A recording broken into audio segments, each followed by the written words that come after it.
uma bomba, né? Virar uma decisão, vamos dizer assim. Com detalhe, Bogô, a gente sabe no bastidor que a bomba não vai parar por aí. Certo? Não é uma bomba só que tem para explodir. Aí, nesse caso, é entre todas as armas. Não é TikTok, não é 40, não é nada disso. Não. Não tem esse negócio, mas vai... Sejam bem-vindos, o meu nome é Bruno. Deixe o seu like e inscreva-se no canal.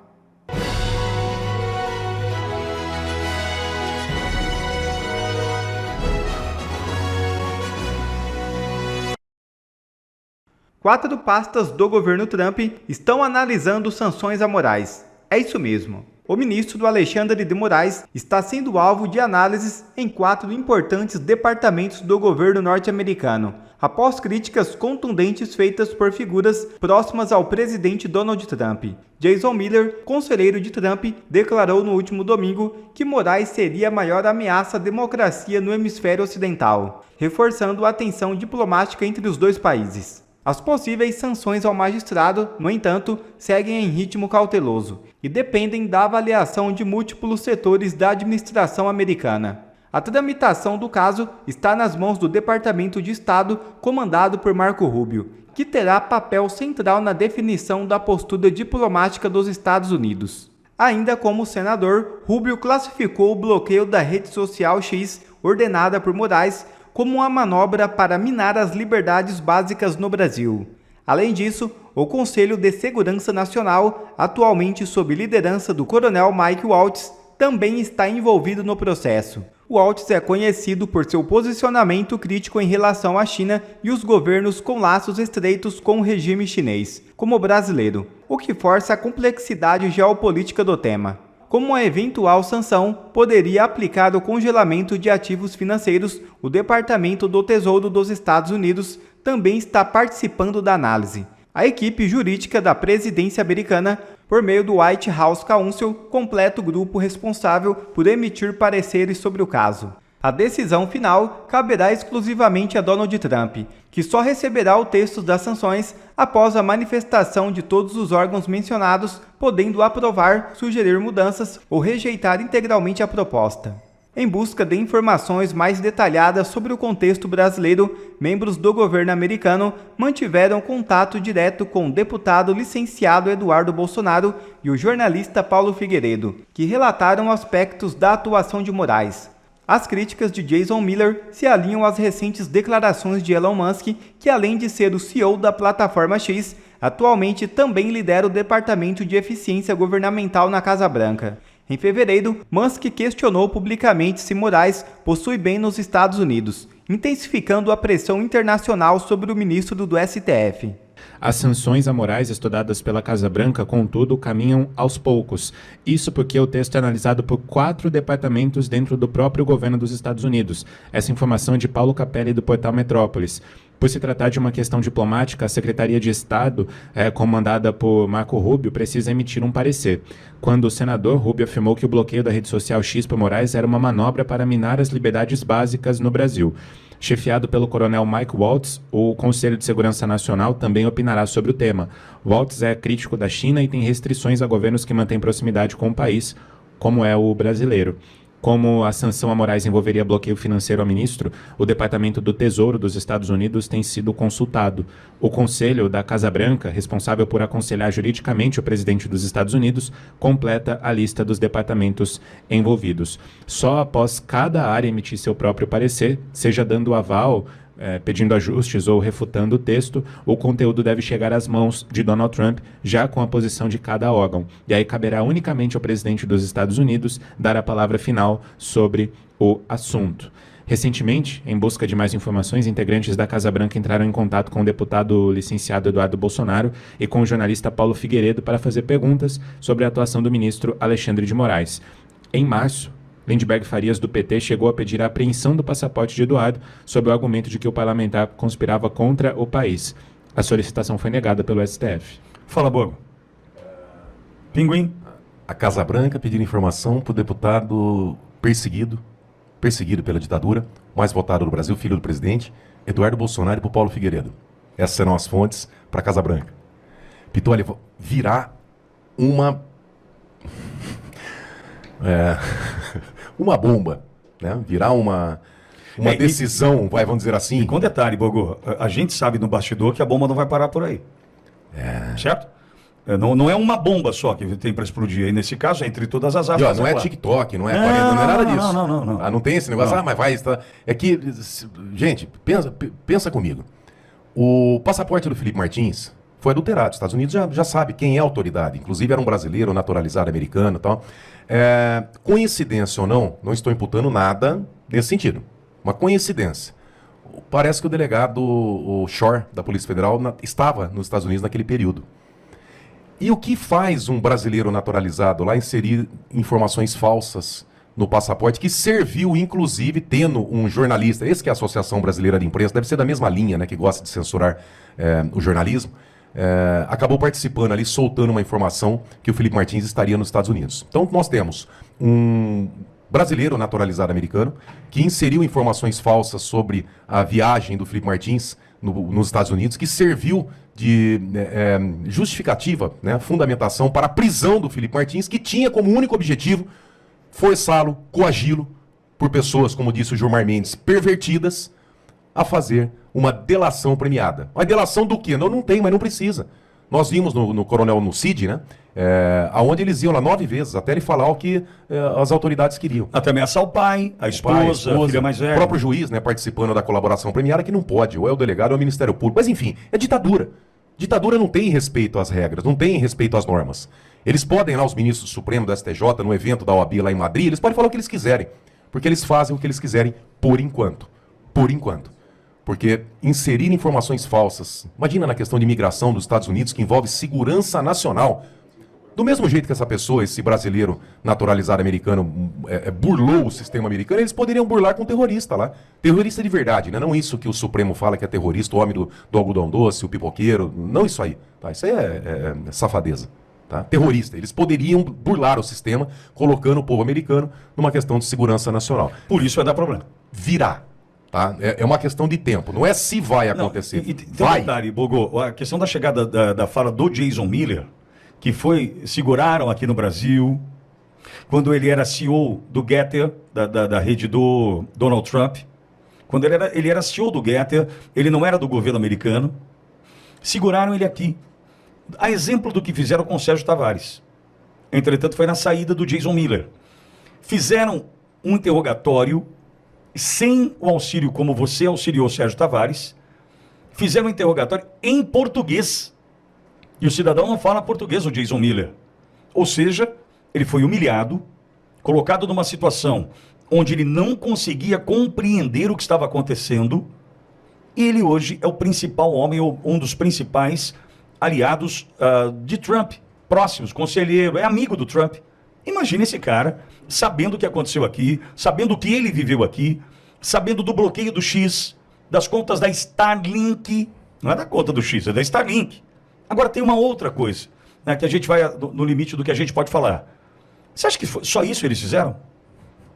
O Alexandre de Moraes, ele só promoveu isso? Ele só participa disso? Não. São várias frentes na tentativa de complicar a vida de quem estava ao lado do presidente Bolsonaro no Brasil, ao lado de Trump nos Estados Unidos. Por que segurar Jason Miller? De qual era a relação do Jason Miller com Bolsonaro? Zero. Zero. Qual era a relação de Elon Musk com Bolsonaro? Zero.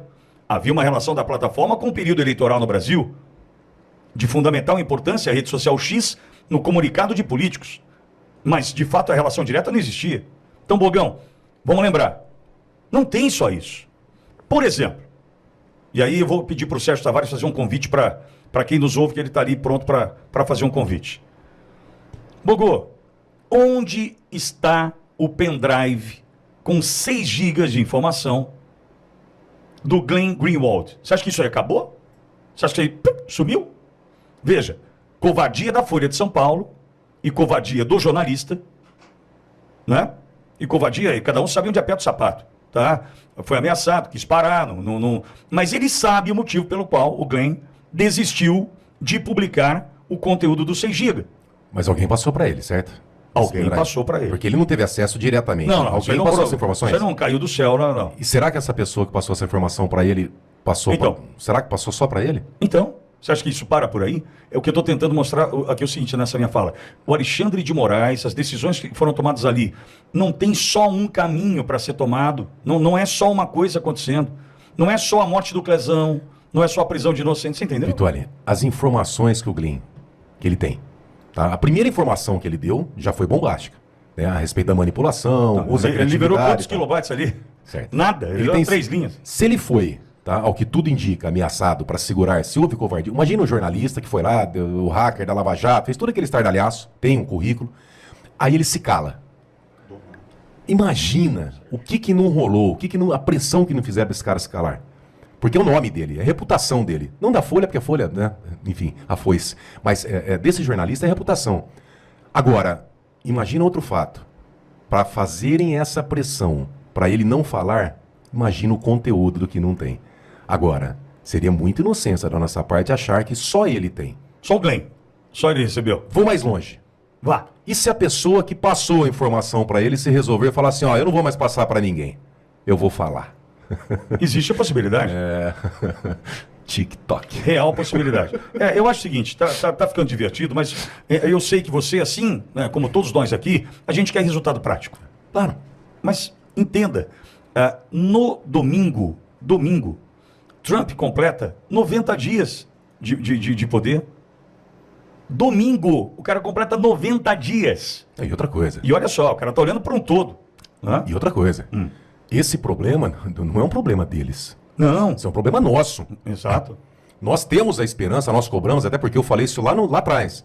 Falei, eles ajudaram. A USAID ajudou aqui, o mecanismo, não interessa. São mecanismos americanos, eles têm que ajudar também, mas o problema é nosso. Não tem como a gente eximir o Senado, o Congresso, esses covardes que tem, tá, das responsabilidades e ficar também só esperando nos americanos. Nós temos que resolver os nossos problemas. Nós temos que cobrar dos nossos vizinhos, dos nossos amigos, dos nossos familiares para parar de colocar corrupto e canalha no Congresso. Vai ter eleição agora do 2026, aí chega lá um deputado porque mandou uma emendinha para a cidade, porque é o pastor da igreja, porque é isso, porque é aquilo, e coloca o canalha lá dentro de novo. Então, enquanto o povo não fizer essa análise, opa, pera um pouquinho, eu sei, mais uma vez eu falo, eu sei que é difícil, tá? Mas o político não vem de Marte. Não vê uma nave espacial aqui, desce, olha, esses são os políticos. Quem bota lá é o povo. E cada cidadão, cada eleitor é responsável por cada político que está no Congresso. Político está indo bem? Parabéns para o eleitor que colocou lá. Político está indo mal? A gente não tem bola de cristal, né? Às vezes sim, coloca uma pessoa lá, a pessoa rouba, a pessoa desvia dinheiro. Ué, muda, troca o político. Agora, continuar votando em pilantra, tá? E falando a culpa são dos políticos, não, me perdoa. A culpa é de quem coloca canalha lá dentro. Quem vota em vagabundo tem responsabilidade nisso. Pensar admitiu hoje 3 coisas. Primeiro, que o ministro Alexandre de Moraes comete crimes de responsabilidade que deveriam causar o seu impeachment. Segundo, que o Moraes é político de toga. E em terceiro lugar, que o ministro está recuando para não ser derrotado pela direita, a ponto de pedir arrego. Olha a mais nova barbaridade que saiu no jornal O Globo. Acompanha aí, ó. Diante da pressão por anistia, Moraes busca classe política e amplia acenos enquanto modula decisões. Presta atenção, modula decisões. Presta atenção aqui comigo, gente, porque o que essa reportagem aqui vai fazer é admitir que o Alexandre de Moraes está cometendo crime de responsabilidade. Olha aqui, ó. Com a intensificação do movimento pela anistia aos condenados pelo 8 de janeiro, o ministro Alexandre de Moraes, o STF, tem feito movimentos interpretados por parte do Congresso e pela própria Corte como uma tentativa de alcançar demonstrações de apoio. Embora o magistrado tenha um histórico de bom trânsito político desde que ele assumiu a cadeira do STF, a percepção entre parlamentares e colegas da corte, ouvidos em caráter reservado, como sempre, é que ele intensificou esses contatos no momento em que a pressão de bolsonaristas se acentua. Ou seja, o Globo está dizendo aqui, sem tirar nem pôr, que o Moraes ele está tomando decisões no STF, não porque ele está aplicando a lei e a Constituição, mas em resposta ao avanço da anistia e para conseguir apoio político dentro e fora do Congresso. E mais, que o ministro sempre teve um bom trânsito político, ou seja, ele é bom em fazer política. Deixa eu te mostrar o que isso aqui significa. É mais um motivo para o impeachment, dentre tantos outros. Lá na Constituição Federal, no artigo 95, parágrafo único, inciso 3º, diz o seguinte, olha aí na tela. Aos juízes é vedado dedicar-se à atividade político-partidária. E quais são as consequências para quem viola esse preceito constitucional? Tá aqui, ó, gente, na lei do impeachment, de modo muito claro. Artigo 39 são crimes de responsabilidade dos ministros do STF. Tá aí, ó. Inciso 3º, item 3, exercer atividade político-partidária. Ou seja, o jornal já começa admitindo, mesmo sem querer, que o Moraes está cometendo um crime de responsabilidade. Você achou pouco? Pois piora. Dá uma olhadinha aqui, ó. Responsável pela indicação de Moraes ao STF em 2017, o ex-presidente Michel Temer avalia que a boa relação com a classe política é uma marca da atuação do aliado. Antes de ingressar na corte, o magistrado foi ministro da Justiça da gestão MDBista, além de ter atuado no governo de São Paulo com Geraldo Alckmin e na prefeitura da capital paulista com Gilberto Kassab, hoje presidente do PSD. Diz ele, o ex-presidente Temer: eu conheço o Alexandre há muito tempo e ele sempre foi de muito diálogo, especialmente diálogo com a classe política. Nessa condição do Supremo, ele continua com o mesmo tom, sempre foi assim, disse Temer ao Globo. Gente, isso aí é o absurdo do absurdo. Ou seja, o jornal, ele não só fez questão de mostrar que o Moraes é um verdadeiro político de toga, como ele foi além. E ele trouxe o padrinho político do Moraes, o ex-presidente da República, o Michel Temer, para fazer agora um comentário em tom elogioso sobre como que o seu pupilo sempre foi um bom político. Me diz isso aqui é ou não é para deixar qualquer brasileiro de bem indignadíssimo. Aí a matéria ainda nos conta quais foram os movimentos do Moraes buscando apoio, respaldo no Congresso para não ser derrotado, ou seja, pedindo arrego. Primeiro conta que houve aquele jantar obsceno na casa do Moraes com metade da República, do qual o Hugo Mota saiu de lá totalmente contra a anistia, quando antes o Hugo Mota era a favor da anistia. Depois teve aquela aparição surpresa de Moraes no Salão Negro do Congresso em 1º de abril para o lançamento de um livro organizado pelo Rodrigo Pacheco. E ainda teve um jantar que o Moraes fez na casa dele com o Temer e com o Nunes Marques, um ministro de quem Moraes queria se aproximar e teria conseguido se aproximar, já que o Nunes Marques é um daqueles que diverge deles nas condenações dos réus do 8 de janeiro. Agora deixa eu te fazer outra pergunta. Você consegue imaginar uma matéria benevolente dessas daqui, na época da Lava Jato? Dizendo em tom elogioso como o Sérgio Moro é político, como ele tem um bom trânsito com a direita, como juiz da Lava Jato, e que ele toma suas decisões sempre pensando politicamente para atingir a esquerda. Tudo isso em tom elogioso. Vocês conseguem imaginar alguma coisa assim?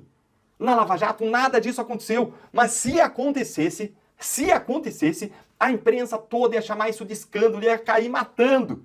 Mas pro Moraes aí, ó, é palmas, eles batem palmas. Se você está tão revoltado quanto eu com esse duplo padrão de imprensa, então curta o vídeo com força e vem aqui comigo agora ver o Globo admitir que o Moraes recuou para ele não ser derrotado pela direita e pela pressão que nós estamos, todos nós, fazendo pela anistia.